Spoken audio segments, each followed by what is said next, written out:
बूढ़ी चील अपने सर पर टोकरी रखती है और जंगल में निकल जाती है। चूड़ियाँ, रंग बिरंगी सतरंगी चूड़ियाँ लो।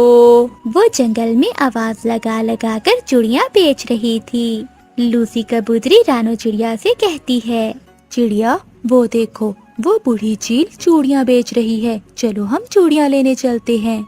लूसी, वो बूढ़ी तो है मगर है तो एक चील, हमें उसके पास नहीं जाना चाहिए और ना ही उससे संबंध बनाने में हमें कोई फायदा है। चूड़ियाँ तो मेरी भी टूट गई हैं, मैं चील से चूड़ियाँ ले लेती हूँ। फिर गोरी कवि चील को आवाज लगाती है और चूड़ियों के बारे में पूछती है।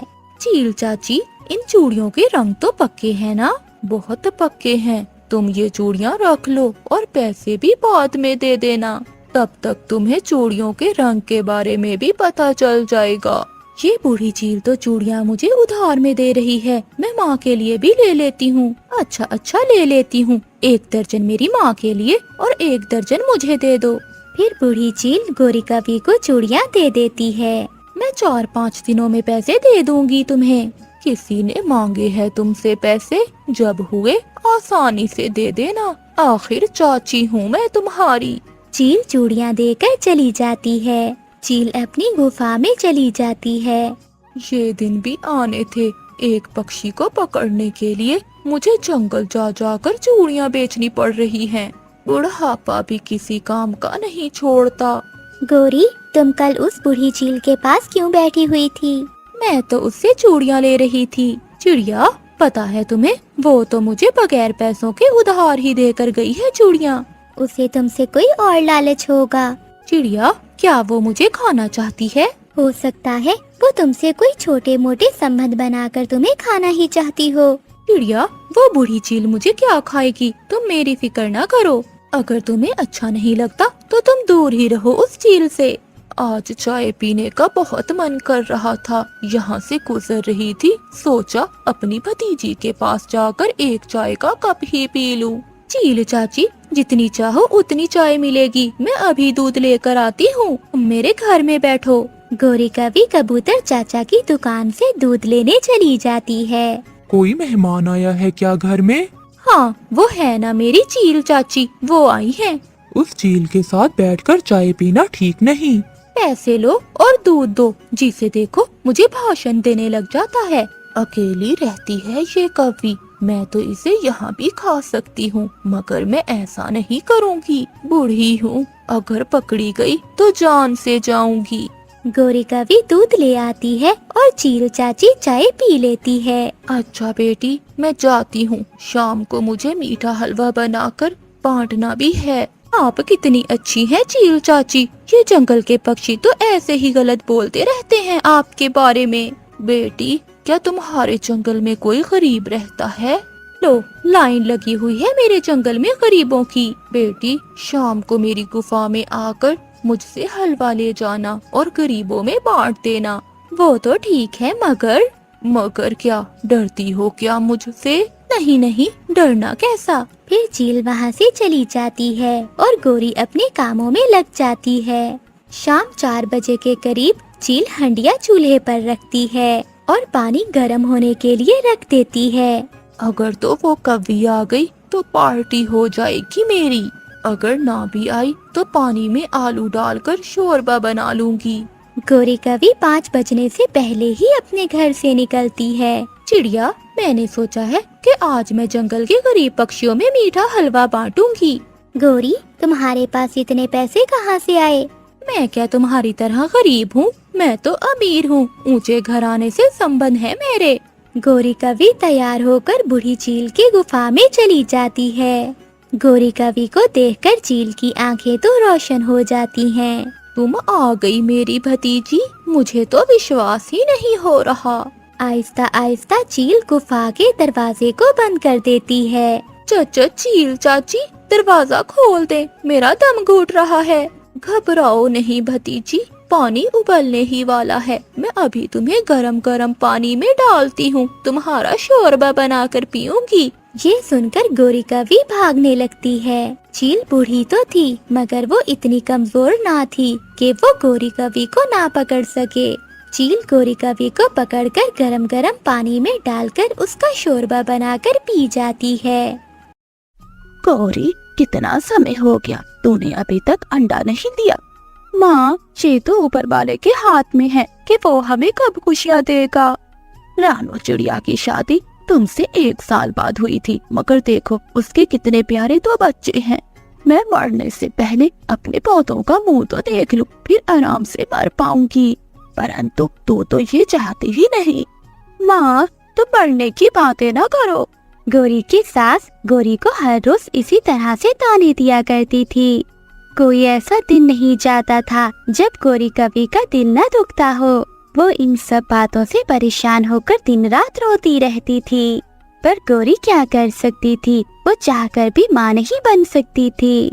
एक दिन गोरी की सास नदी पर बैठी हुई थी। तभी एक बूढ़ी कवि मिठाई लेकर वहाँ आती है, जो उनकी पड़ोसन थी। अरे अरे, ये मिठाई किस खुशी में? सहेली, खुशियों की तो बात है। आज मेरी बहू ने अंडा दिया है, अब कुछ ही दिनों बाद मेरा पोता आएगा। तू सुना सहेली, गोरी ने अंडा दिया है कि नहीं? भला कहाँ, वो कभी तो बस सारा दिन दाना ही खाती रहती है। मेरी माँ, तू अपने कालू की किसी और जगह शादी कर दे, वो कभी बांझ है, बांझ। गोरी की सास को ये सब सुनकर बहुत गुस्सा आता है और वो अपने घर चली जाती है। गौरी, तेरी सहेली पड़ोसन ने भी अंडा दे दिया है। एक तू है जो मुझे कभी खुशियाँ नहीं दे सकती। अब तो मुझे अपने कालू की शादी किसी और कवि से करानी ही होगी। माँ जी, ऐसा तो ना कहे, इसमें भला मेरा क्या दोष है? ऐसे ही कुछ समय बीत जाता है। एक दिन गोरी कवि भी गर्भवती हो जाती है। गोरी की सास अब बहुत खुश थी। एक दिन गोरी कवि की सास अपने घर के बाहर बैठी हुई थी। तभी उनकी पड़ोसन बूढ़ी कवि आ जाती है। वो आते ही गोरी कवि की सास को भड़काने लगती है। अरे सहेली, तेरी बहू इतने समय बाद गर्भवती हुई है। हमारे जंगल में एक उल्लू बाबा आए हैं, वो बहुत पहुँचे हुए बाबा है। तू एक बार उनके पास जा, वो तुझे बता देंगे कि तुझे पोता होगा या पोती। क्या सहेली, तू ठीक कह रही है, मैं आज ही जाती हूँ वहाँ। फिर गोरी की सास उस ढोंगी उल्लू बाबा के पास जाती है।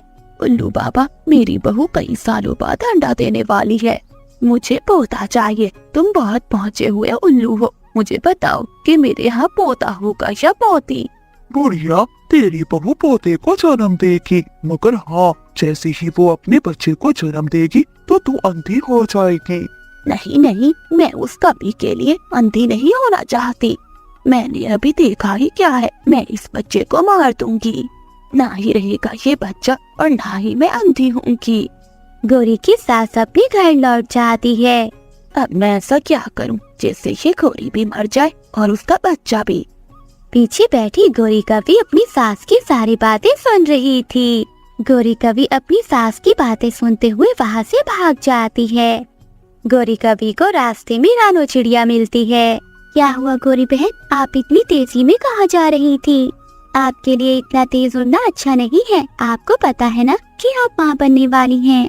चिड़िया, क्या बताऊं, मेरी सास मुझे मारना चाहती है। वो नहीं चाहती कि मैं इस बच्चे को जन्म दूं। आखिर वो तुम्हारे साथ ऐसा क्यों कर रही हैं? उन्हें तो खुश होना चाहिए। किसी ढोंगी उल्लू ने उन्हें बताया है कि जब मेरा बच्चा पैदा होगा तो वो अपनी आंखें खो देंगी। गोरी बहन, आपकी समस्या का हल तो है मेरे पास। चिड़िया, मुझे बताओ, क्या मैं अपने बच्चे को खोना नहीं चाहती? गोरी, काली पहाड़ी पर एक अनार का फल है। अगर तुम वो अनार का फल खा लोगी तो तुम्हारी सास तुम्हें और तुम्हारे बच्चे को कोई नुकसान नहीं पहुंचा सकती और समय आने पर वो तुम्हारे बच्चे से प्यार करेगी। चिड़िया, तुम्हारा बहुत बहुत धन्यवाद, मैं अभी जाती हूँ। फिर गोरी कवि वहाँ से काली पहाड़ी की ओर चली जाती है। गोरी कवि अनार के पेड़ से अनार खाती है और वहाँ से अपने घर की ओर चली जाती है। घर पर गोरी कवि की सास गोरी का इंतजार कर रही थी। अब क्यों लौट कर आ गई है? गई तो ऐसी थी कि कभी लौट कर नहीं आओगी। नहीं नहीं माँ जी, मैं तो नदी पर पानी पीने गई थी। अगले दिन गोरी की सास रसोई में ढेर सारा तेल गिरा देती है ताकि गोरी जब रसोई में खाना बनाने आए तो वो गिर जाए। गोरी कवि जब रसोई में आती है तो वो तेल से गुजर जाती है और उसे कुछ भी नहीं होता। अरे ये क्या, मैंने तो यहाँ तेल डाला था मगर इसे तो कुछ भी नहीं हुआ। मैं जाकर देखती हूँ ये फिसली कैसे नहीं। जैसे ही गौरी की सास वहाँ पर पाँव रखती है तो वो गिर जाती है। आए, मैं मर गई गौरी, जल्दी आओ, मैं मर गई। फिर गौरी कभी अपनी सास को आकर बचाती है। अरे मारने चली थी मैं उसके बच्चे को मगर खुद की ही कमर तुड़वा कर बैठ गई। मगर कोई बात नहीं, अब मुझे कुछ और ही करना होगा। एक रात गौरी कभी सोई हुई थी तो उसकी सास उसके घोंसले को आग लगा देती है, मगर वो देखती है कि गौरी कभी को तो आग लगी ही नहीं थी। अरे ये क्या, कभी को तो आग छू तक नहीं रही। वो बहुत हैरान होती है। ऐसे ही कुछ दिन बीत जाते हैं। एक दिन गौरी कभी अंडे को जन्म देती है और देखते ही देखते कुछ दिनों बाद अंडे से बच्चा निकल आता है।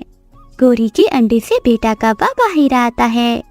माँ जी ये देखे, आपका पोता, अब आपको पोता भी मिल गया और आप अंधी भी नहीं हुई। मुझे माफ कर दो गौरी, इस ढोंगी बाबा की वजह से मैंने तुम पर बहुत अत्याचार किए। मोटी चोंच वाले, ये अमरूद कहाँ से लाए हो? बड़ी मुश्किल से ढूंढ कर लाया हूँ मैं ये अमरूद। पका हुआ अमरूद इतनी आसानी से नहीं मिलता। तोते, मगर हमने तो सुना था कि तुम मिर्ची खाते हो। इस अमरूद का भला क्या करोगे? लाओ हमें दे दो। गौरी कवि के ऐसे कहते हुए कालू कौवा तोते को पकड़ लेता है और गौरी कवि उसका अमरूद छीन लेती है। मिठू तोता रोता रहता है मगर कालू कौवा और गौरी कवि मिठू का अमरूद खा जाते हैं। दुष्ट कौवो, मेरा अमरूद छीन लिया, मैं बहुत मुश्किल से लाया था। मिठू तोता ऐसे ही रोता रहता है मगर गौरी कवि और कालू कौवा वहाँ से चले जाते हैं। गौरी, ज्यादा अमरूद तुमने खा लिया है, मेरा पेट अभी तक नहीं भरा। कालू जी, तो फिर चलो किसी और पक्षी का फल छीनते हैं।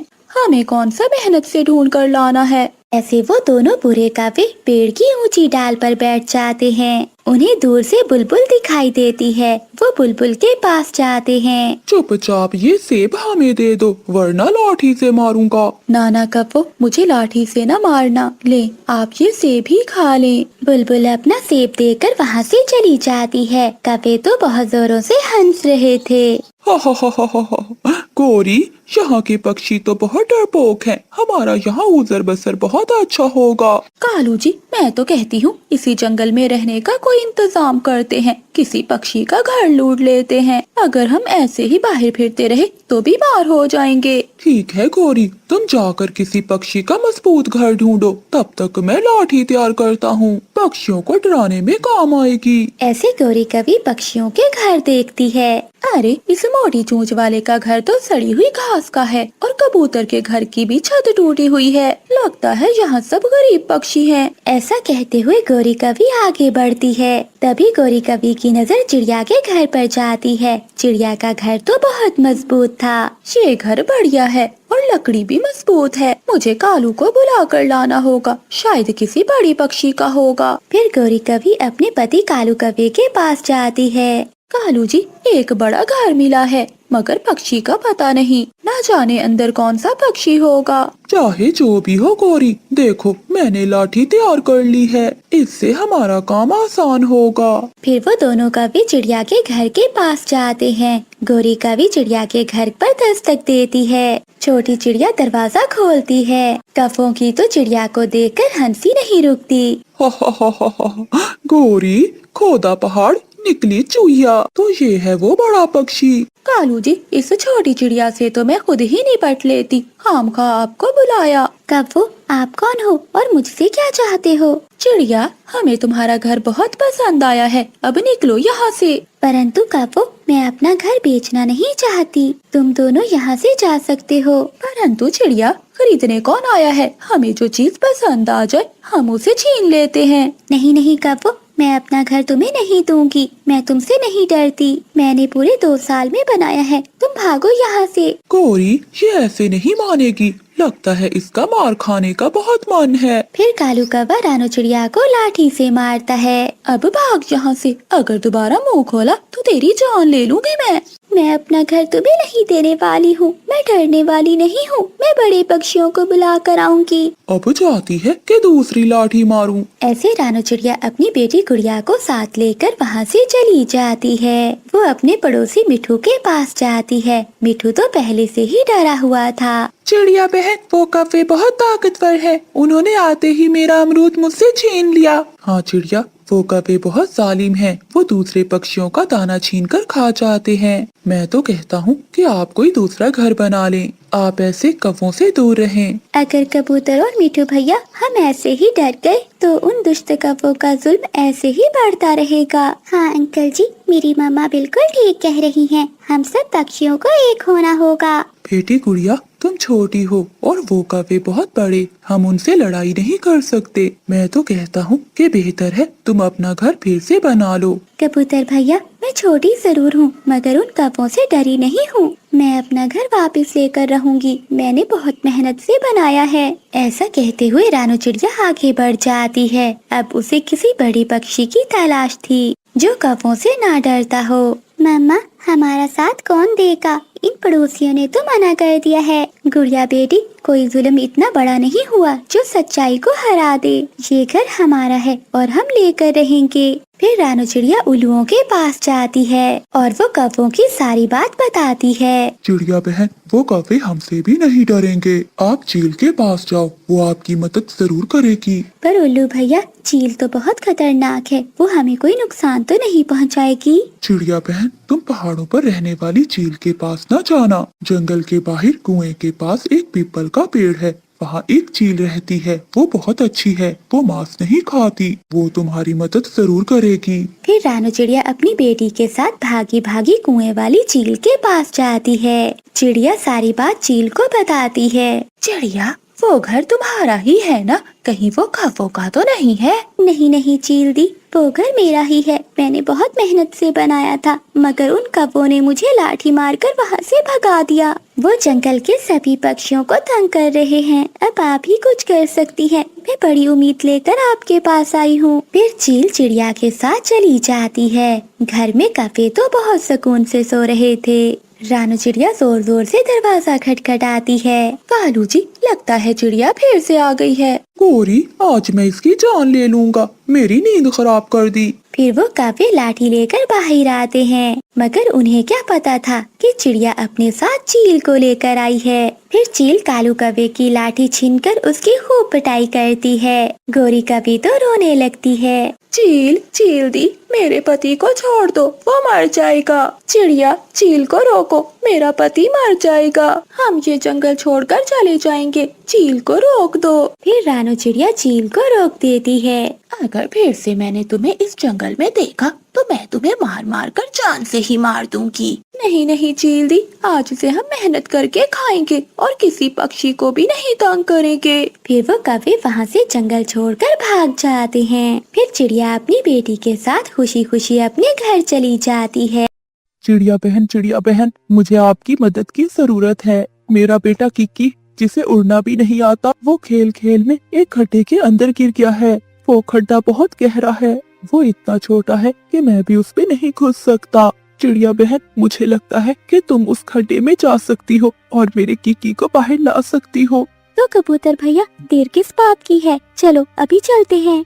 रानू चिड़िया कबूतर के साथ चली जाती है। जमीन में एक छोटा सा छेद दिख रहा था जिसके पास कई पक्षी भी बैठे हुए थे। चिड़िया, तुम आ गई। देखो, यही वो खड्डा है जिसमें कबूतर का बच्चा गिरा हुआ है। गोरी, ये तो दिखने में बहुत छोटा है लेकिन एक बच्चे की जान बचाने के लिए मुझे ये सब करना होगा। रानू चिड़िया बगैर कुछ सोचे उस खड्डे के अंदर चली जाती है। रानू चिड़िया के अंदर जाने के बाद सभी पक्षी उसका बाहर आने का इंतजार करते हैं। चिड़िया बहन, क्या तुम ठीक हो? मेरा किक्की मिला के नहीं? कबूतर का ऐसा सवाल करने पर अंदर से कोई जवाब नहीं आता। फिर अचानक रानू चिड़िया खड्डे से बाहर निकलती है और उसके पंचों में किक्की भी था। मेरा किक्की। चिड़िया, तुमने अपनी जान खतरे में डालकर मेरे किक्की की जान बचा ली।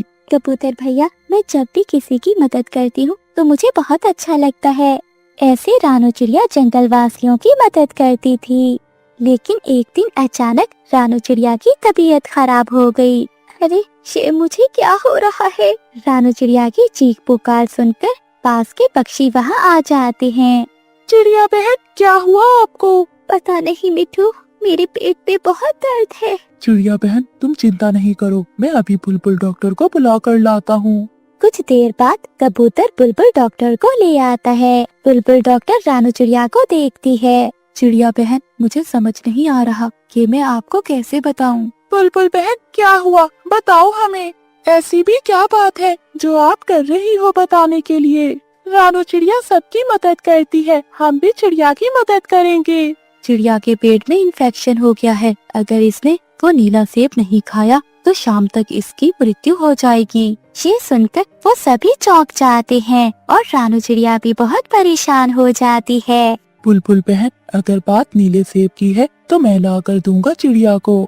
मुझे बताओ, वो पेड़ कहाँ है? तुम हमें डरा क्यों रही हो? कबूतर भैया, मैं ये इसलिए कह रही हूँ कि इंसानों ने हमारे जंगल में 100 पेड़ काटे थे और उनमें से एक नीले सेब का पेड़ भी था, इसलिए अब उसका मिलना नामुमकिन है। ये सुनकर वो सभी पक्षी बहुत दुखी हो जाते हैं। तभी बाहर से गोरी कवि की चिल्लाने की आवाज आती है। सभी पक्षी बाहर आ जाते हैं। मेरी आँख, मेरी आँख, मेरी आँख में कुछ चला गया है। सुबह से मेरी आँख खुल नहीं रही।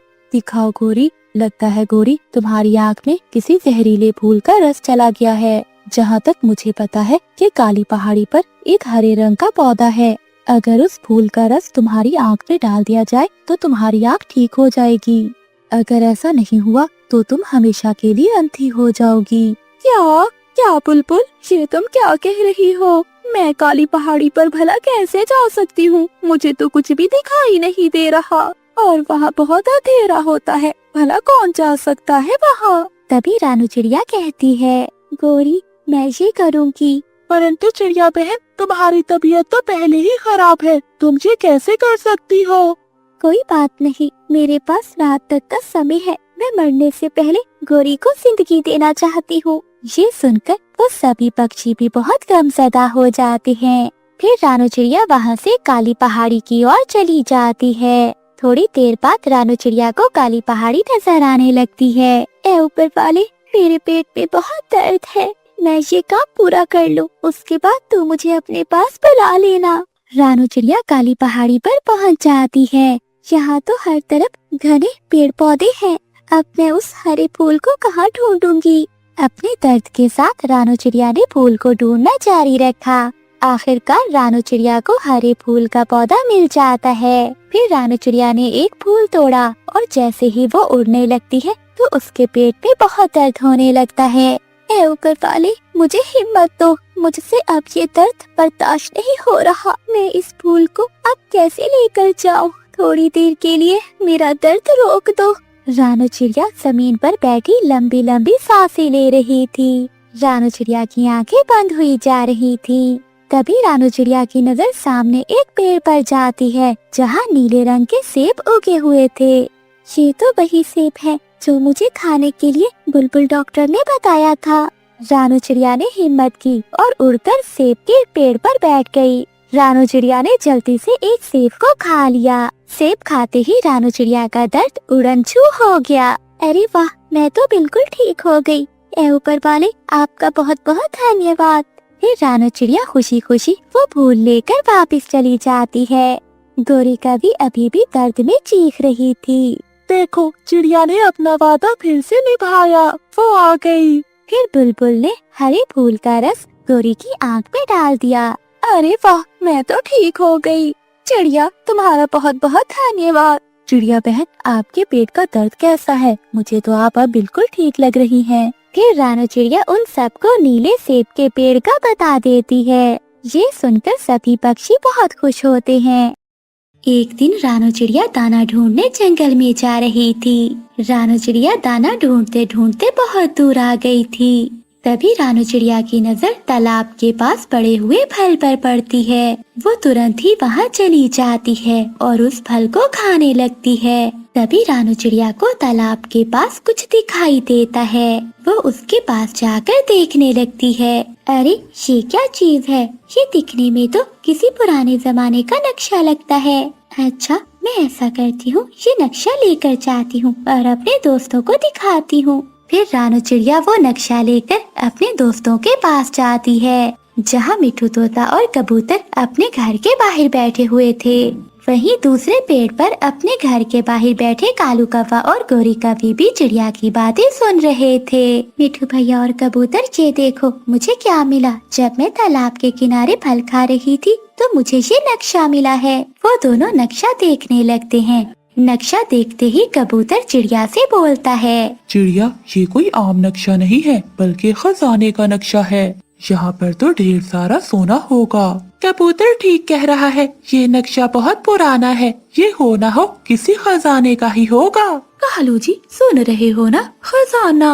गौरी, अगर ये खजाना हमें मिल गया तो हम जंगल के अमीर पक्षी बन जाएंगे। कबूतर और मिठू भैया, अगर ये खजाना हमें मिल जाए तो हम सब अमीर हो जाएंगे।